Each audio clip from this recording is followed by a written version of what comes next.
അതുപോലെ 2020 ശേഷം 2022 ശേഷം നമ്മളൊക്കെ എടുക്കുന്ന ഒരു ട്രെൻഡ് ഉണ്ട്, എന്താ നോ ഷുഗർ എന്ന് പറയുന്ന ഇത് അല്ലേ. ജോ ലൈൻ വേണം നമുക്ക്, അതുകൊണ്ട് നമ്മൾ നോ ഷുഗർ ഡയറ്റ് എടുക്കും. നോ ഷുഗർ ഡയറ്റ് എടുക്കുന്ന ആളല്ലേ അല്ലേ? അല്ലല്ല, നമ്മൾ എന്തും പോകുന്നതാണോ? പക്ഷെ നോ ഷുഗർ എടുക്കുന്ന ഒരുപാട് ആൾക്കാരുണ്ടായിരിക്കും. രാത്രി ചോറ് ഒഴിവാക്കും, അതായത് നോ കാർബ് ഡയറ്റ് ആണല്ലോ. എന്നിട്ട് 8-10 ചപ്പാത്തിയോ പൊറോട്ടോ നമ്മൾ കഴിക്കും, കാരണം നോ കാർബ്. പക്ഷേ ചിലരെങ്കിലും പറഞ്ഞ് കേട്ടിട്ടുണ്ട് ഡോക്ടർ, അതുപോലെ നോ ഷുഗർ ഡയറ്റ് എടുക്കുന്ന ആൾക്കാർ അല്ലെങ്കിൽ നോ കാർബ് ഡയറ്റ് എടുക്കുന്ന ആൾക്കാരുടെ cancer cell growth slow down ചെയ്യാൻ ഈ ഡയറ്റ് സഹായിക്കുമെന്ന് പറയുന്നത് കേൾക്കാം. ഇതിൽ എത്രമാത്രം വാസ്തവമുണ്ട്? ഷുഗർ കട്ട് ഒരു നല്ല കാര്യം തന്നെയാണ്. ഷുഗർ കണ്ടൻറ്റ് കൂടിയ ഭക്ഷണങ്ങൾ കഴിക്കുമ്പോൾ നമ്മുടെ ശരീരത്ത് ഇൻഫ്ലമേഷൻ പ്രോസസ്സ് കൂടുതലായിട്ട് നടക്കുന്നുണ്ട്. ഇൻഫ്ലമേഷൻ എന്ന് പറയുമ്പോൾ ഒരു നീർക്കെട്ട് വരികയാണ്. അപ്പോൾ അങ്ങനെ ഉണ്ടാവുന്ന സമയത്ത് നമ്മുടെ DNA റിപ്പയറിങ് കപ്പാസിറ്റി കുറഞ്ഞു വരുന്നുണ്ട്. ഷുഗർ കൂടുതലായിട്ട് കഴിക്കുന്ന ആളുകളിൽ ആ ഒരു ഇൻഫ്ലമേറ്ററി പ്രോസസ്സ് കൂടുതലായിട്ട് നടക്കുന്നു. അതുവഴി നമ്മുടെ ഒരു കോശം അനിയന്ത്രിതമായി വളരുമ്പോൾ അതിനെ നശിപ്പിക്കാൻ വേണ്ടിയുള്ള നമ്മുടെ ശരീരത്തിലുള്ള റിപ്പയറിങ് കപ്പാസിറ്റി മോശമായാൽ ആ ചാൻസ് അത് പൂർണ്ണമായും അത് ഓവർകം ചെയ്യാനുള്ള ആ എഫക്റ്റ് പോകും.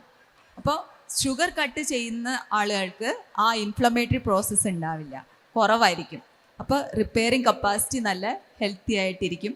അപ്പോൾ ഒരു അൺവാണ്ടഡ് ആയിട്ട് നമ്മുടെ ശരീരത്തിൽ ഒരു ഗ്രോത്ത് ഉണ്ടെങ്കിൽ അതിനെ റിപ്പയറിങ് കപ്പാസിറ്റി നല്ല പെർഫെക്റ്റ് ആയിട്ട് നിൽക്കുമ്പോൾ ആ മെക്കാനിസം നമ്മുടെ ബാരിയറായിട്ട് അത് വർക്ക് ചെയ്യും എന്നുള്ളതാണ്. അതൊരു നല്ല കാര്യമാണ്. ഷുഗർ കട്ട് ഒരു നല്ല കാര്യം തന്നെയാണ്.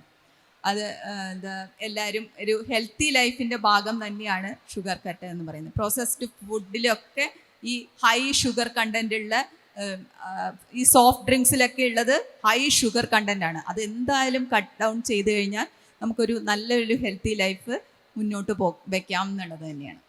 ഓക്കെ ഡോക്ടർ, ഈ പറഞ്ഞ പോയിന്റിൽ ഞാനതിൻ്റെ പേഴ്സണലി ആ ഒരു സുഖം അനുഭവിച്ചുകൊണ്ടിരിക്കുന്ന ഒരാളാണ്. കാരണം അത്രയധികം ഷുഗർ കഴിച്ചുകൊണ്ടിരുന്ന ഒരാളാണ്. ഫോർ ദ ലാസ്റ്റ് 3 years ആയിട്ട് ഓൾമോസ്റ്റ് ഷുഗർ കട്ട് ചെയ്തതാണ്. ബട്ട് നമ്മുടെ ബോഡിക്ക് ഉണ്ടാകുന്ന ഫ്ലെക്സിബിലിറ്റി ശരിക്കും ഇപ്പം ഭയങ്കരമായിട്ട് ഫീൽ ചെയ്യുന്നുണ്ട്. ഒരു ഹെൽത്തി ആയിട്ട് നമുക്ക് തന്നെ ഫീൽ ചെയ്യും. എക്സാക്ട്ലി. പക്ഷെ നേരത്തെ പറഞ്ഞ പോലെ, ഗദ്ദാഫി പറഞ്ഞ പോലെ ഇമ്മ്യൂണിറ്റി പവറും നമുക്ക് ഇമ്പ്രൂവ് ചെയ്ത് വരുന്നത് കാണാം. അതെ, ആ ഹെൽത്തി ലൈഫ് സ്റ്റൈൽ ടോട്ടലി എല്ലാത്തിലും വേണം ആ കട്ടിങ്, കുറച്ച് കാര്യത്തിൽ മാത്രമാവരുത്. ആൻഡ് പബ്ലിക് ഡാം ഷുവർ കുറേ ക്വസ്റ്റ്യൻസ് ഉണ്ടാവും, ഒരുപാട് ഡൗട്ട്സ് ഉണ്ടാവും. സോ ഇത് നിങ്ങളുടെ ടൈമാണ്.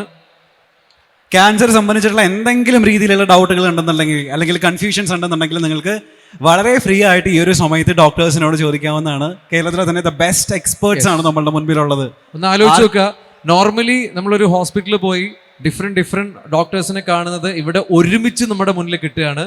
കേരളത്തിലെ number 1 doctors panel. Yeah please. ഇതിനെ പ്രതിരോധിക്കാനുള്ള എന്തെങ്കിലും കാര്യങ്ങൾ നമുക്ക് ഭക്ഷണത്തിൽ മാറ്റി വരുത്താൻ കഴിയും? അതായത് ക്യാൻസറിനെ പ്രതിരോധിക്കാൻ നമ്മുടെ ഭക്ഷണത്തിൽ എന്തെങ്കിലും മാറ്റങ്ങൾ വരുത്താൻ പറ്റുമോ എന്നുള്ളതാണ് ആള് ചോദിച്ചത്. അതെ, അതാണ് പറഞ്ഞത്. ഷുഗർ കണ്ടന്റ് കുറയ്ക്കുക, അതുപോലെ ഹെൽത്തി ആയിട്ടുള്ള ഫുഡ്, പച്ചക്കറികൾ, പഴവർഗ്ഗങ്ങൾ നമ്മുടെ ഭക്ഷണത്തിൽ ഉൾപ്പെടുത്തുക. പ്രോസസ്ഡ് ഫുഡ്, ഇപ്പം റെഡി ടു ഈറ്റ് ആയിട്ടുള്ള ഫുഡ് നമുക്ക് ഒരുപാട് ആളുകൾ ഉപയോഗിക്കുന്നതാണ്. നൂഡിൽസ് ആണെങ്കിലും അത് മൈദയുടെ കണ്ടന്റ് കുറഞ്ഞിട്ടുള്ള ഫുഡുകൾ നമ്മുടെ ഭക്ഷണത്തിൽ ഉൾപ്പെടുത്തുക.